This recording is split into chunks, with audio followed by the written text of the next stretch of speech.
Hey everybody, this is Mike Nazaruk back with another podcast in my Blindsided series. And this one is titled 2 Years Already? Now, this is the sixth podcast of this series. And you probably noticed that it's been a long time since my last podcast, about 6 months actually. So I figured it was about due for new one. So here we are in late August. And in a few days, it'll be August 29th. Exactly 2 years since that fateful day.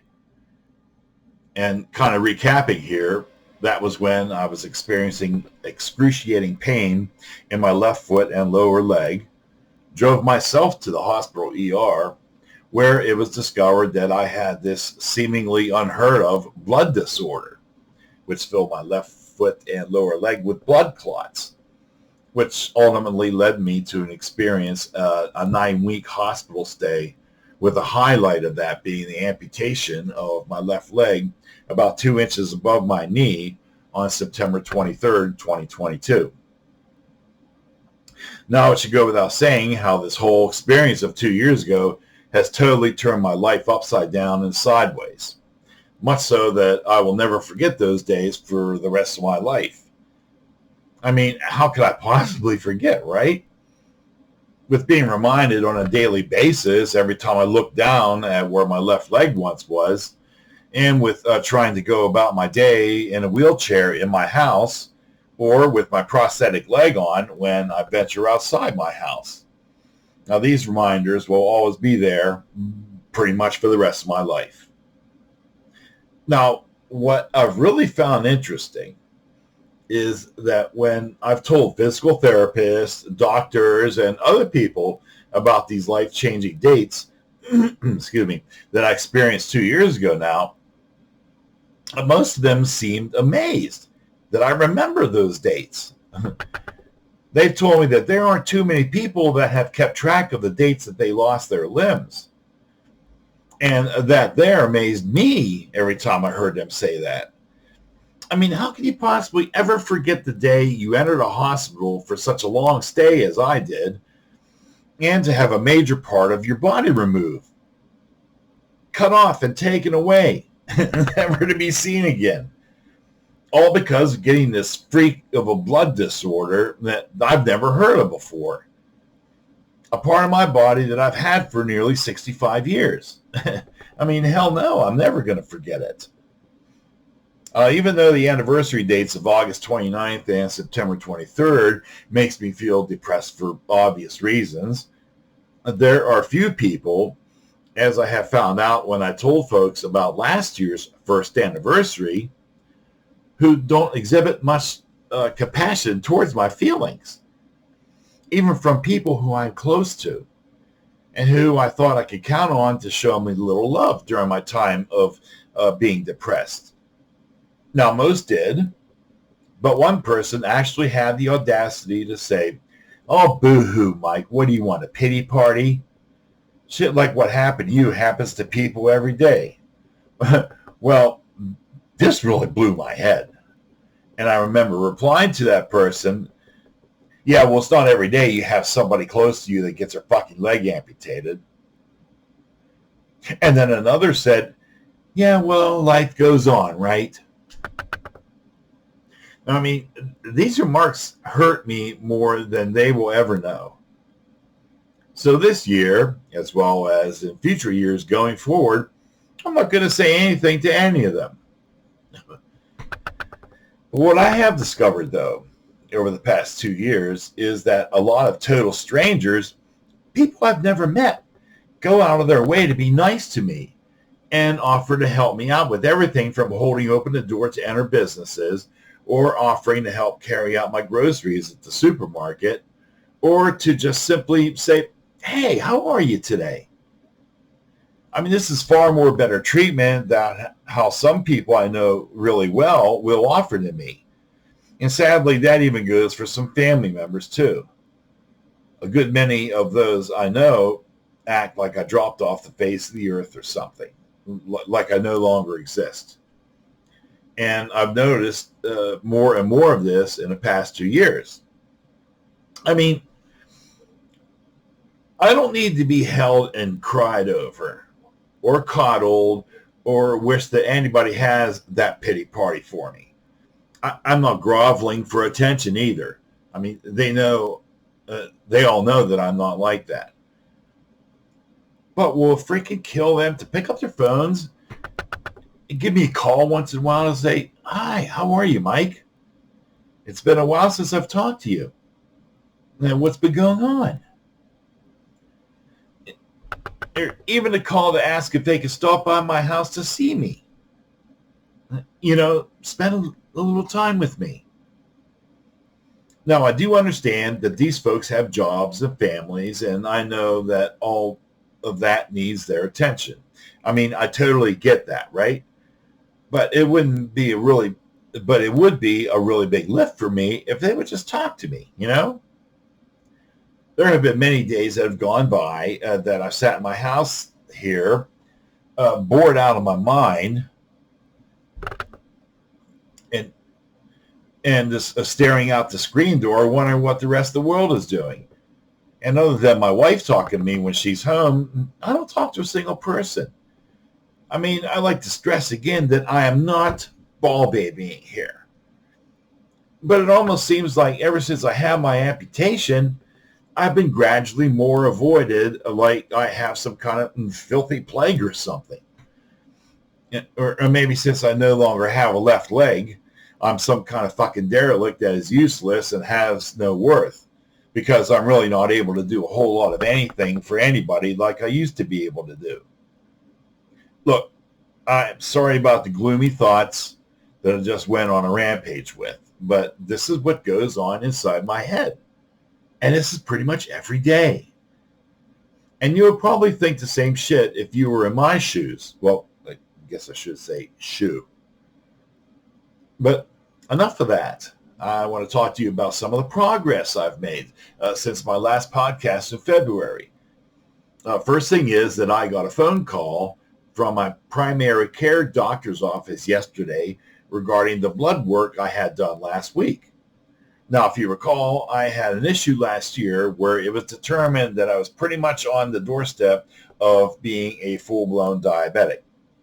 They said in that phone call yesterday that all the numbers look very good, including my A1C, cholesterol, and my blood sugar. And I'm no longer in a diabetic status, and I should keep up with the good work that I'm doing, which is really great news for me, even though I really miss having cookies, candy, and ice cream, as well as keeping a somewhat track of my carb intake. I know pretty much what I can and cannot have. Now, in addition, last week, I also had a sonogram Doppler testing thing done on my right leg to check the blood flow to the right foot and lower leg. And once again, if you all recall, I had issues discovered with my right leg immediately after my left leg amputation. That if it weren't for the UPMC vascular team catching this problem in time, I would have needed to have my right leg amputated too. But those results of that sonogram Doppler testing were discussed with me by my good old buddy, the vascular surgeon doctor, who was the one who amputated my clot-filled left leg. He reported that he was very pleased with the good blood flow getting to my lower leg, foot, and toes. Now, I have to admit that I have sort of a bit of a dislike for this vascular surgeon doctor, but only because he was the one who amputated my left leg. Even though he is a great doctor and a very nice guy, and tried his hardest to save my leg at that time, and was faced with the realization that there was no way to do so. I mean, I guess I feel some sort of respect for him to just come out and to look me straight in the eye and tell me point blank that he was not able to save my leg and he would have to amputate it. I mean, that had to have been a really hard thing for him to do. So now, after that good report, I don't have to see him until February of next year, which is 6 months from now. Now, on to this past summer, mainly June and July. I reached out to this physical therapy group to see what I could do to get myself independently walking again without any kind of assistance, like with my walker, which I've had to count on when walking with my prosthetic leg. I mean, everywhere I went, I had to rely on using that walker for stability and allowing me to keep moving forward as I'm walking. Now, even though it has helped me a lot, many times as of late, though, I feel like I'm some kind of decrepit old man moving about. The people at this therapy place were really awesome, really nice people. But their main thing there was to deal more with therapy for student athletes with sports-related injuries and other people that have had hip and knee replacements. They had me doing a whole lot of exercises and weightlifting with my right leg, which was helpful, I guess. I mean, my right leg muscles are really built up now.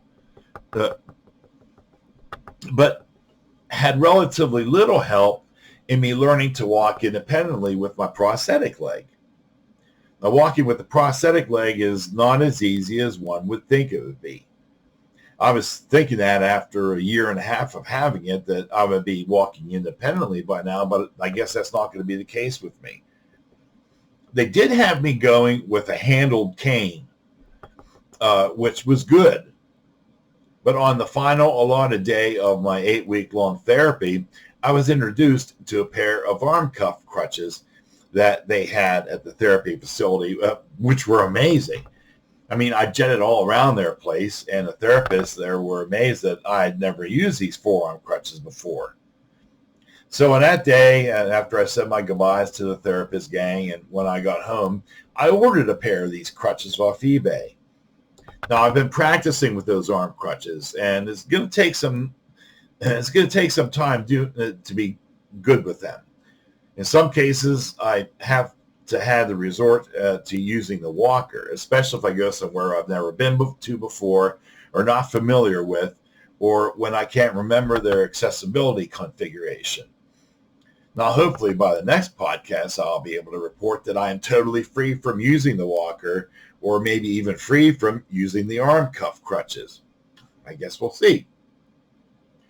So now I'm going to end this podcast by mentioning something that I've talked about before.